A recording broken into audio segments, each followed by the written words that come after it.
கண்மணி வந்து எப்படியாவது வந்து இடியாப்பத்தில் விற்றுணும் அப்படின்னு சொல்லிட்டு போயிட்டுருக்காங்க. அப்போ கண்மணி சமாதானப்படுத்தணும் அப்படின்னு சொல்லிட்டு நம்ம அன்பு கண்மணிக்கு பக்கத்தில் வராரு. கண்மணி ப்ளீஸ் கண்மணிக்கிட்ட பேசு கண்மணின்றாரு. ஆனால் பேசாமல் போயிடுறாங்க. என்ன பண்ணு தெரியாமல் தவிக்கிறார் அன்பு. அடுத்து அன்பு ரொம்ப சோகமாக இருக்கார். அதை பார்த்துட்டு வந்து அவரோட அங்கே தங்கியிருக்க அந்த நபர் வந்து அவருக்கு வந்து டிஃபன் எடுத்து கொடுக்குறாரு. சாப்பிடுங்க சார், நீங்கள் சாப்பிடல அப்படின்னோடனே இல்லை எனக்கு வேணான்னு சொல்கிறாரு. உங்களுக்கு ஒரு வாட்டி சொன்னால் புரியாதா, எனக்கு வேணான்னு சொல்கிறேன்ல அப்படின்றாரு. சார் இது கண்மணி அண்ணி செஞ்ச டிஃபன் சார், அவங்க கல்யாணம் தான் இடியாப்பம் வாங்கினேன் சார் அப்படின்னோடனே ரொம்ப சந்தோஷப்பட்டு என் கண்மணி செஞ்சுதா அப்படின்னு சொல்லிட்டு அவ்வளோ சந்தோஷமாக சாப்பிட்றாரு. சார் உங்களை என்னால் இப்படிலாம் பார்க்கவே முடியல சார், அண்ணி மேலே இவ்வளோ பிரியம் வச்சுருக்கீங்களே சார், ஏன் சார் அண்ணி உங்களை புரிஞ்சிக்கவே மாட்டேங்கிறாங்க, அவங்க செய்கிறது தப்பு சார்.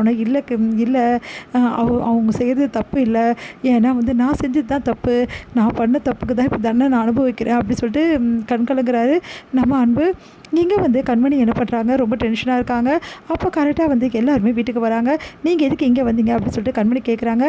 ப்ளீஸ் வந்துடுங்க வீட்டுக்கு, சொன்னால் கேளுங்க அப்படின்னு சொல்லிட்டு பவியும் வந்து நம்ம கார்த்தியும் கூப்பிட்றாங்க. ஆனால் கண்மணி வரமாட்டேன்னு மறுக்கிறாங்க. அடுத்து வந்து சிவகாமி வந்து வா கண்மணி, ப்ளீஸ் கண்மணி வீட்டுக்கு வந்துரு கண்மணின்றாங்க. அதெல்லாம் வர முடியாது, என் வாழ்க்கை அழிச்சிட்டு மறுபடியும் எங்கே கூப்பிட்டு வரீங்களா, மரியாதை இங்கேருந்து போயிடுங்க அப்படின்னு சொல்லிட்டு திட்டி விட்டுறாங்க. இங்கே வந்து எப்படியாவது கண்மணியை சமாதானப்படுத்தணும், அன்பு கண்மணி ஒன்றா சேர்க்கணும், ஏதாவது பண்ணணுடி அப்படின்னு சொல்லிட்டு சிவகாமியும் வந்து அவங்க ஃப்ரெண்டு வந்து கண்மணியோட அம்மாவும் பேசிக்கிறாங்க. அடுத்து இங்கே வெண்ணிலா என்ன பண்ணுறாங்க, ரொம்ப சந்தோஷமாக வந்து சாரியெல்லாம் கட்டிக்கிட்டு வராங்க. அதை பார்த்துட்டு என்ன வெண்ணிலா இன்றைக்கி புடவையெல்லாம் கட்டியிருக்க அப்படின்னு சொல்லிட்டு எல்லாருமே அவங்களுக்கு கேட்குறாங்க. வெக்கப்படுறாங்க வெண்ணிலா. உடனே வந்து பாட்டி வந்து என்ன வெண்ணிலா இன்றைக்கி ஸ்பெஷலாக அப்படின்னு கேட்குறாங்க.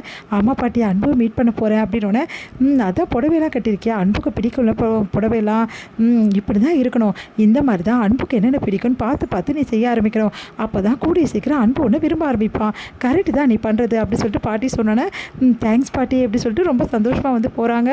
வெண்ணிலா நம்ம அன்புவை பார்க்குறதுக்கு வெண்ணிலா வந்து அன்பு பார்க்க வராங்க. உடனே வந்து அன்பு வந்து இப்போ எதுக்கு இங்கே வந்திருக்கா, ஏன் இங்கே வந்து அப்படி சொல்லிட்டு கேட்குறாரு.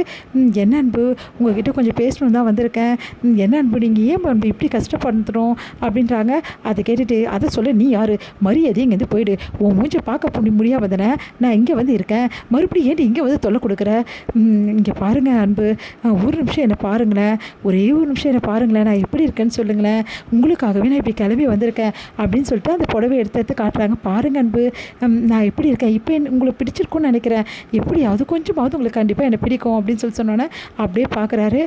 என்ன புடவை கட்டிட்டு வந்திருக்கியா, ஆமாம் அன்பு, புடவை கட்டிட்டு வந்தால் நீ கண்மணி ஆகிடுவியா, கண்மணியோட கால் தூசிக்கு கூட நீ வரமாட்டேடி அப்படின்னு அப்படியே அதிர்ச்சியாக பார்க்குற. என்ன பார்க்குற, நீ புடவை கட்டினாலும் சரி, நீ என்ன பண்ணாலும் சரி, உன் அழுக்கு மனசு என்றைக்குமே மாற போகிறதில்ல, அதை விட்டுட்டு தேவையில்லாமல் வந்து நீ நல்ல மாதிரி என்கிட்ட நடிச்சிட்டு இருக்காத. என்ன நீ புடவை கட்டினது காட்டினா நான் உடனே வந்து உன்னை வந்து ஏற்றுப்பேன் நினச்சிட்ருக்கியா, நீ என்ன பண்ணாலும் உன்னை நான் ஏற்றுக்கவே மாட்டேன், எக்காரனை கொண்டு என் மனசில் நீ வரவே முடியாது, ஏன்னா என் மனசு ஃபுல்லாக என் பொண்டாட்டி தாண்டி இருக்கா, என்னையும் என் பொண்டாட்டியும் பிரித்து நீ உன்னெல்லாம் பார்க்க வயிறாக எரியுதுடி, மரியாதைங்கிறது போயிடு, உன்னை பார்க்க நான் ஏதாவது செஞ்சுட்டு போகிறேன் போயிடுங்கிறது அப்படி சொல்லிட்டு பயங்கரமாக கத்துறாரு. போறியே இப்போ இல்லையா அப்படின்றாரு. உடனே கூட இருந்தவர் மேடம் தயவுசெய்து கொஞ்சம் போங்க மேடம், சார் ரொம்ப டென்ஷனாக இருக்கார் மேடம் அப்படின்னு சொன்னோன்னே அப்படின்னு சொல்லிட்டு வெளியில் அங்கேருந்து போகிறாங்க. அன்பு ஓவராக பண்ணுறாரு.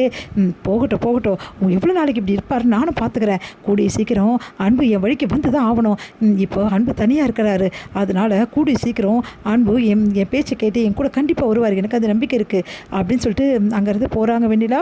இங்கே வந்து கண்மணி நினச்ச அன்பு ரொம்ப வந்து கலங்கி போகிறாரு. நான் நிம்மதியாக இருந்தேன், அதையும் வந்து கெடுத்துட்டா, கொஞ்சம் நிம்மதி கிடைக்கும்னு வந்தேன், ஆனால் அதையும் இந்த இவ வந்து இங்கே வந்து டார்ச்சர் பண்ணுறா அப்படின்னு சொல்லிட்டு அங்கே எடுத்து அப்படியே ஃபுல்லாக ட்ரிங்க்ஸ்லாம் குடிச்சிடுறாரு தாங்க முடியாமல் வலியோட.